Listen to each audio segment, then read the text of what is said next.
Hi, you've now set up your slides so that you can have the benefit of discussion rooms or a workroom based on your students' learning strengths, and which we all know is really, those two things are essential if we want learning to take place. So I wanted to, in this video, give you two tips to help you navigate easier. And these tips will have you adding some extensions. One extension is called Tab Resize Split, and the other extension is called Mute Tab. So if you want to add those extensions, you would go to the Chrome store. I just Google it in the window, and you would in this window you would just search those titles, Mute Tab, and the one that I used has the red line through it. Yours will say add extension here. I've already added it, so you'll see it there, but I won't. And the other one, once again, is tab split. I think it was tab split, right? It was tab resize split. And once again, you'll see it here, and it'll say add extension, and you'll click that, and it will go up in your extension bookmark bar. If you can't see it in your bookmark bar, you just hit this puzzle piece, and you'll be able to find it here, and then you can pin or unpin it to your bar as needed. So once you have those extensions added to your bar, and just to let you know, right now we can download those extensions. There's no way of knowing whether they'll be blocked or not by IT if they find out they're not, you know, Ed Law 2D compliant. So that's just a precursor to that.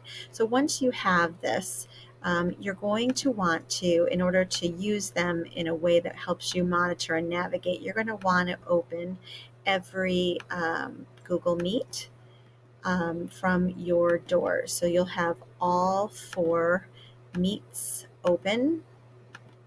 I'm a little slow here. And once I have them opened, I mute them and turn the camera off and join each one.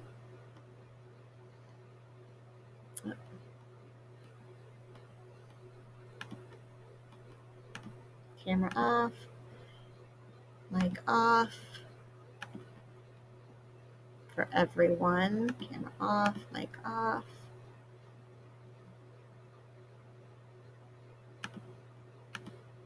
Sorry guys, it's a little slow.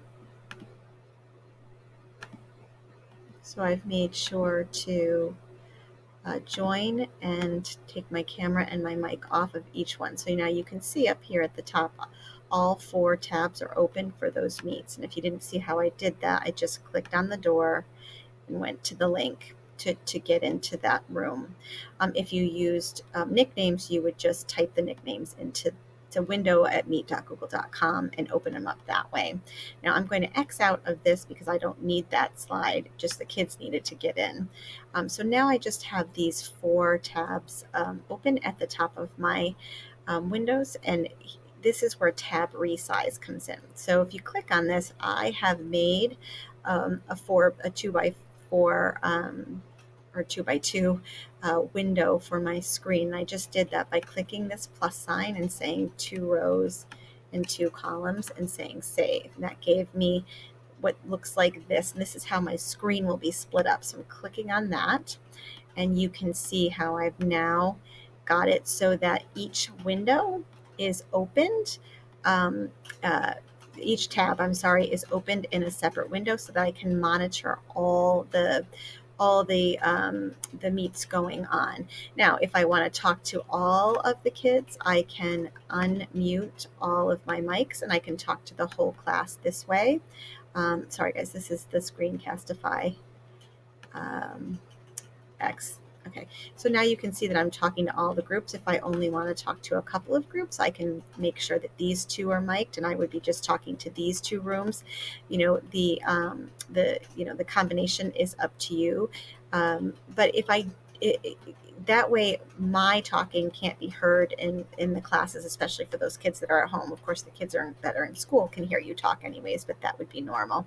But let's say that you don't want to hear all the talk that's going on in the other rooms because you're in this room here working with a student. That's where mute tab comes in. If you just click mute tab, it will turn the sound off in the room, so that you don't hear it going on while you're trying to work with a kid. You certainly don't have to use that. You can keep it off if you want, because even when we're in class, we're hearing, all the kids talk to each other. So it's probably something that most teachers are used to. But if you really don't want to hear the noise in the other Google Meets, that mute tab is an extension that will help you turn the sound off.